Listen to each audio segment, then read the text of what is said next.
এই জীবনে চলতি পথে অনেকবারই তেহেরি খাওয়া হয়েছে, কিন্তু অরিজিনাল তেহেরি ঘরের তেহেরি কখনো খাওয়া হয়নি। তাই আজকে সকল ভিড় ঠেলে চলে গিয়েছিলাম তেহেরি ঘরে তেহেরি খাওয়ার জন্য।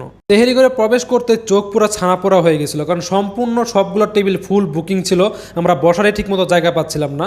তো অনেকক্ষণ দাঁড়িয়ে থাকার পরবর্তীতে একটা বসার জায়গা পেলাম, বসেই অর্ডার করে দিলাম তেহেরি। যেহেতু তেহেরি করে আসছি তেহেরি খাওয়ার জন্য, দুপুরের টাইম লাঞ্চ করব, অন্য খাবারের দিকে ফোকাস ছিল না। কোয়ান্টিটি মোটামুটি ভালোই ছিল, 200 টাকা ছিল হাফের প্রাইস। যদি ফুল নেন তাহলে 400 টাকা উঠবে। আমি এবার ফুলটা শেষ করতে পারি না, তো কোয়ান্টিটি ভালোই ছিল। 8-10 পিস মাংস ছিল, বিশেষ করে কিউট কিউট আলুগুলা, যে ছোট আলুগুলো রয়েছে এগুলো যখন সিদ্ধ করে এটাতে দেওয়া হয় আমার কাছে এই বিষয়টা খুবই মজা লাগে।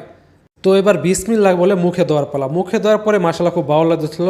সরিষার তেলের অরিজিনাল একটা স্মেলটা নাকের ভিতরে চলে আসছিল, যে বোঝা যাচ্ছে এটা অরিজিনালি সরিষার তেল দিয়ে রান্না করা হয়েছে। তেহেরি বিশেষ করে সালাদ এবং লেবু চিপড়িয়ে দিয়ে খাওয়ার মজাটা অন্যরকম। লেবু দিয়ে যখন মাখিয়ে মুখে দিবেন, মাশাআল্লাহ মুখ দিয়ে একটা উচ্চারণ নিয়ে আসবে। তেহেরিঘরের বেশ কিছু ব্রাঞ্চ রয়েছে, তার ভিতরে আমরা গিয়েছিলাম উত্তরা খালপাড়ের যে ব্রাঞ্চটি রয়েছে সেটিতে। আমি আপনাদেরকে অবশ্যই রিকমেন্ড করতে পারি এখানে যে খেয়ে আসতে পারেন, আশা করি হতাশ হবেন না। দেখা হবে পরবর্তী ভিডিওতে, সে মধ্যে ভালো থাকবেন। আল্লাহ হাফেজ।